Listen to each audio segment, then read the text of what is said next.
Welcome my channel creative teacher. आज बच्चों हम शिवाजी महाराज के पूर्व का भारत इस पाठ के दूसरे भाग की ओर चलते हैं। इस भाग में हम बाबर के द्वारा स्थापित मुगल साम्राज्य के शासक अकबर द्वारा अपने राज्य में की स्थापना और उसके प्रसार में जो जोरों शोरों की जो भूमिका अकबर मुगल शासक अकबर ने जोरों से अपनी भूमिका निभाई। उन्होंने संपूर्ण भारत में को अपने छत्र में करने का प्रयास किया। उसके प्रयासों को विफल करने के लिए बहुत सारे हमारे देश के राजाओं ने प्रयास किए, जिसमें महाराणा प्रताप, फिर चांद बीबी, है ना, चांद बीबी, रानी दुर्गावती, ऐसे अनेक उल्लेखनीय महाराजाओं ने मुगल साम्राज्य को बढ़ने से रोकने का प्रयास किया। उनमें से एक प्रमुख महाराणा प्रताप बहुत मेवाड़ के महाराणा प्रताप थे। उनके पिताजी उदय सिंह की मृत्यु के पश्चात मेवाड़ के सिंहासन पर वो बैठे। उसने मेवाड़ के अस्तित्व को जीवित रखने के लिए हमेशा संघर्ष जारी रखा।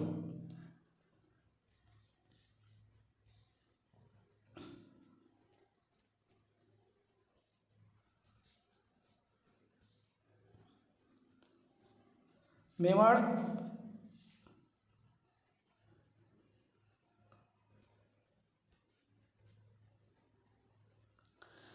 महाराणा प्रताप ने मेवाड़ की स्वतंत्रता को अक्षुण्ण रखने के लिए अकबर के साथ अंत तक संघर्ष किया।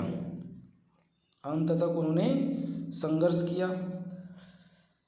महाराणा प्रताप अपनी वीरता, धैर्य, आत्मसम्मान, महाराणा प्रताप जो है अपनी वीरता, धैर्य, आत्मसम्मान,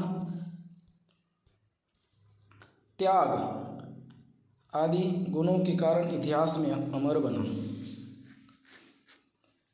उसके पश्चात चांद बीबी ईस्वी सन 1597 में मुगलों ने निजाम शाही की राजधानी अहमदनगर पर आक्रमण किया। पिछले भाग में हमने देखा था बच्चों अहमदनगर की निजाम शाही, है ना। तो मुगल अहमदनगर के हुसैन निजाम शाह की पराक्रमी बेटी, अहमदनगर के जो निजाम शाह थे उनकी जो पराक्रमी बेटी चांद बीबी। देखिए इधर ये इनका चिन्ह है, ये देखिए चांद बीबी। वीरतापूर्वक उन्होंने युद्ध किया। उस समय निजाम शाही के सरदारों में फूट पैदा हुई। उस फूट का परिणाम क्या हुआ? चांद बीबी की हत्या हो गई उस समय। कालांतर में मुगलों ने अहमदनगर का किला जीत लिया, परंतु निजाम शाही को संपूर्ण राज्य मुगलों के हाथ में नहीं आया। संपूर्ण राज्य मुगलों के हाथ में क्यों नहीं आया? क्योंकि चांद बीबी ने बहुत ही अपनी वीरता से उनके साथ संघर्ष किया था। उसके पश्चात नाम आता है रानी दुर्गावती जी का। ये रानी दुर्गावती महाराष्ट्र के विदर्भ का पूर्वी क्षेत्र, उसके उत्तर का जो मध्य प्रदेश का क्षेत्र, अभी वर्तमान में छत्तीसगढ़ का पश्चिमी प्रदेश और आंध्र प्रदेश का उत्तरी हिस्सा और ओडिशा का पश्चिमी क्षेत्र। मोटे तौर पर हम कह सकते हैं गोंडवाना का विस्तार। चंदेल राजपूत में वंश में जन्मी रानी दुर्गावती कौन से वंश में जन्मी है? देखिए ध्यान दीजिए, रानी दुर्गावती चंदेल राजपूत वंश के जन्मी है। रानी दुर्गावती चंदेल कौन से इसमें चंदेल वंश में। उसके पश्चात उसका विवाह, रानी दुर्गावती का विवाह जो है, विवाह के पश्चात वो गोंडवाना की रानी बनी। गोंडवाना ये अभी कालांतर में वो अभी ये गोंडवाना प्रदेश छत्तीसगढ़, अभी वर्तमान में छत्तीसगढ़ राज्य में है। उसने उत्तम पद्धति से शासन चलाया। मध्यकाल इतिहास में रानी दुर्गावती द्वारा, देखिए रानी दुर्गावती द्वारा कार्य क्या है, मध्यकाल में इतिहास रानी दुर्गावती के द्वारा मुगलों के विरुद्ध किया गया युद्ध अपना ही अलग महत्व रखता है। दुर्गावती ने अपनी पति की मृत्यु के बाद अकबर के साथ युद्ध करते हुए वीरगति प्राप्त हुई, और परंतु वीरगति को पाई, परंतु कभी घुटने नहीं टेके। तो दुर्गावती के बारे में अगर हम बात करें तो विदर्भ का जो विदर्भ है, मध्य प्रदेश हो गया, आंध्र प्रदेश हो गया और छत्तीसगढ़ का, ये सब भी क्षेत्र मिला करके गोंडवाना है। और उस गोंडवाना में की वो रानी बनी, और वहाँ की रानी बनने के बाद उन्होंने अपने पति की मृत्यु के पश्चात भी अकबर के साथ युद्ध करते हुए वीरगति को पाई, लेकिन घुटने नहीं टेके उसने। उसके बाद अगले शासक का नाम आता है, वह नाम है औरंगजेब। औरंगजेब ईस्वी सन 1685 में औरंगजेब शासक बना। औरंगजेब 1685 में शासक बना। उस समय मुगल साम्राज्य उत्तर में कश्मीर से लेकर, मुगल साम्राज्य उस समय कहाँ से कहाँ था, कश्मीर से लेकर दक्षिण में अहमदनगर और पश्चिम में काबुल के पूर्व तक बंगाल तक फैला हुआ था। औरंगजेब ने अपने शासनकाल में पूर्व में उन्होंने असम, दक्षिण में बीजापुर की आदिलशाही तथा गोलकुंडा की कुतुबशाही को नष्ट करके उनके प्रदेश अपने साम्राज्य में मिला लिया। कि कौन? औरंगजेब ने। उसके साथ आता है अगला आहोमों के साथ संघर्ष। ईस्वी सन 13वीं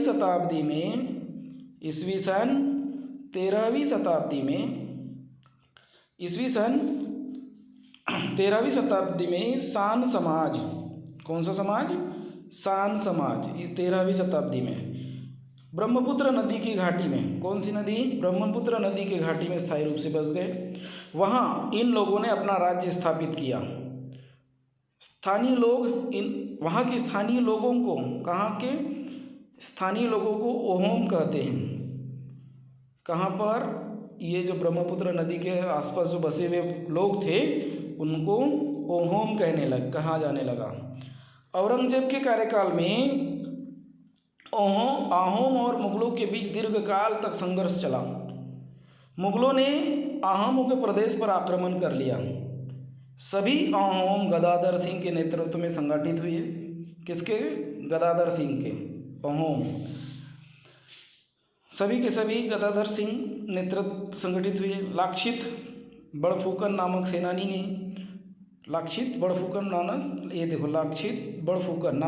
ने मुगलों के विरुद्ध प्रखर संघर्ष किया। मुगलों के विरुद्ध युद्ध में ओहोमों ने गोरिल्ला युद्ध प्रणाली, अब ये ध्यान में रखना, ओहोमों की है, किसकी है? ओहोमों की गोरिल्ला युद्ध प्रणाली छापामार का अवलंब किया उन्होंने। असम में अपनी सत्ता को दृढ़ करके मुगलों के लिए असंभव हो गया। उसके साथ हम आगे चढ़ते हैं। आगे का भाग है हमारा सिखों के साथ संघर्ष। सिख जो थे उनके साथ संघर्ष कैसे हुए? सिखों के 9वें गुरु धर्मगुरु तेज बहादुर सिंह, सिखों के 9वें गुरु कौन से? तेग बहादुर सिंह, है ना। और उन्होंने औरंगजेब की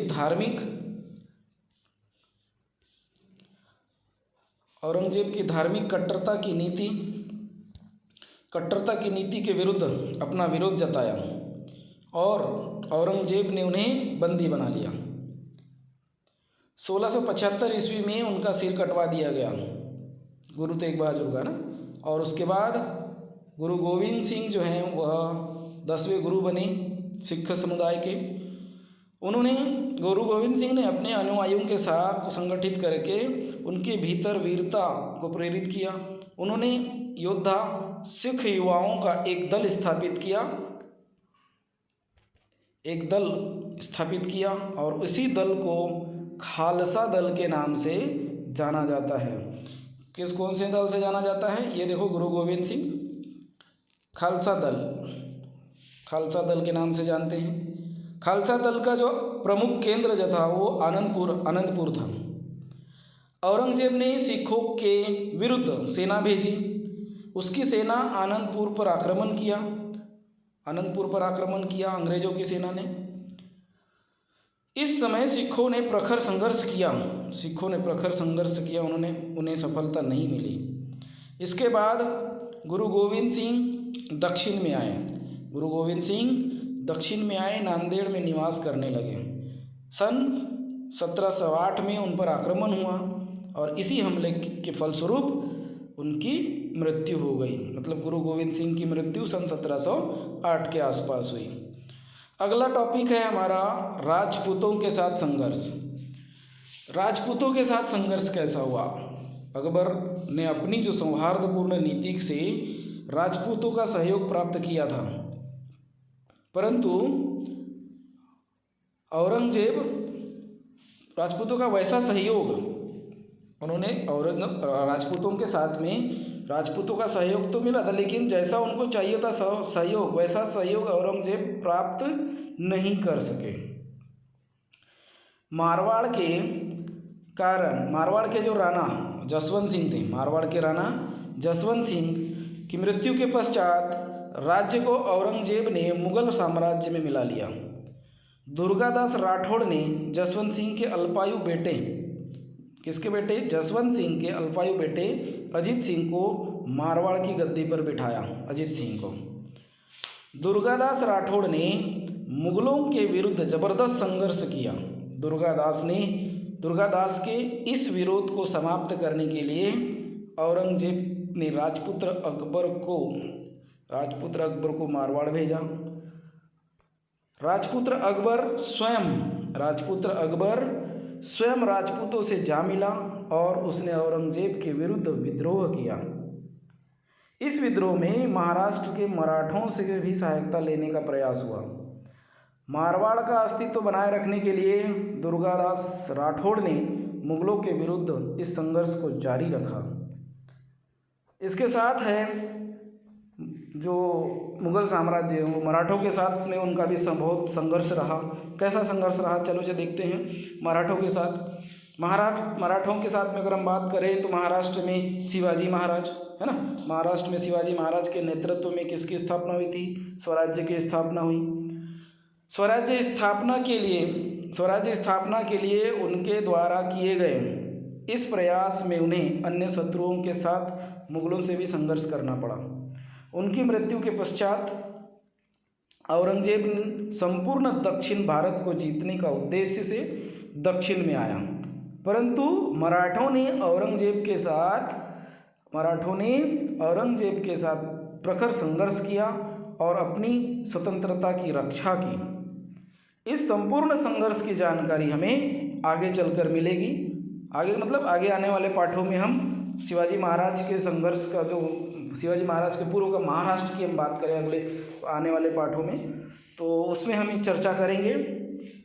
इस तरह से ये यहाँ पर पाठ समाप्त होता है। आप इसको वीडियो ध्यान से देखें और किताब लेकर पढ़ें। इसके पश्चात आप स्वाध्याय भी कंप्लीट कर सकते हैं। गोंडवाना की रानी अभी हमने जस्ट पढ़ा। गोंडवाना की रानी कौन थी?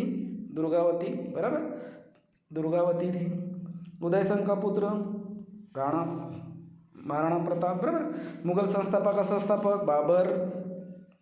अभी ये मैं ही बता दूंगा तो आप लोग क्या करोगे, इसीलिए आपको पहले खुद करना है। उसके पश्चात जहाँ कुछ गलती होगी मैं आपको बताऊंगा, ठीक है। गुरु गोविंद सिंह द्वारा स्थापित दल खालसा, ठीक है। तो ये आगे समूह से अलग विकल्प चुनो।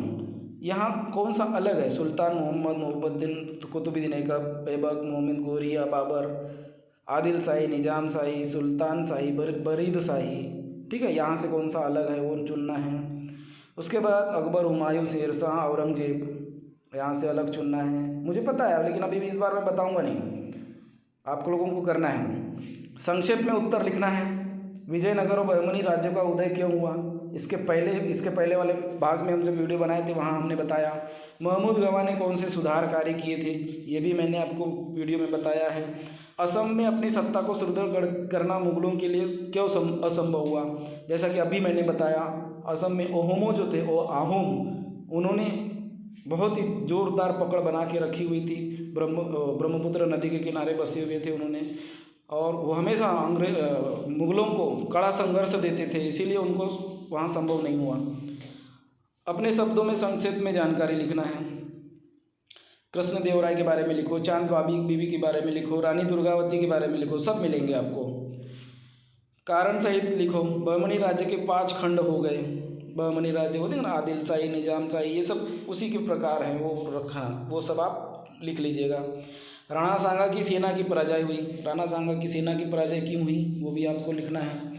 राणा प्रताप इतिहास में अमर हुए। तो इस तरह से आप ये पूरा ये जो फिलकाल रेखा है ये कंप्लीट करिए। अब आप कंप्लीट करिए और मुझे भेजिए। आपके लिए उपक्रम है पाठ में आए हुए व्यक्तियों के विषय में अधिक जानकारी संदर्भ पुस्तकों, इंटरनेट, समाचार, कहाँ से लेंगे आप, पुस्तकों से, इंटरनेट, समाचार पत्रों की सहायता से करना है। उपक्रम कॉपी में चित्र की जानकारी का कोलाज बनाओ। कोलाज मतलब क्या होता है, एक चित्र के अंदर, ये देखो कोलाज का मतलब क्या होता है, जैसे कि एक आप चित्र बना रहे हैं, उस चित्र में अगर ऐसे 4 भाग कर देते हैं उसको, तो एक चित्र यहाँ डाल दिए, दूसरा चित्र यहाँ डाल दिए, तीसरा यहाँ डाल दिए, चौथा यहाँ डाल दिए, तो ये ऐसा क्या बन जाता है, ये कोलाज बन जाता है ना। इस तरह से चित्र को का कोलाज बन करके उसका एक अच्छा सा कोलाज तैयार करिए। यदि आपको वीडियो पसंद आए तो लाइक करिए, शेयर करिए, और मेरे यूट्यूब चैनल क्रिएटिव टीचर को सब्सक्राइब ज़रूर करिए। धन्यवाद।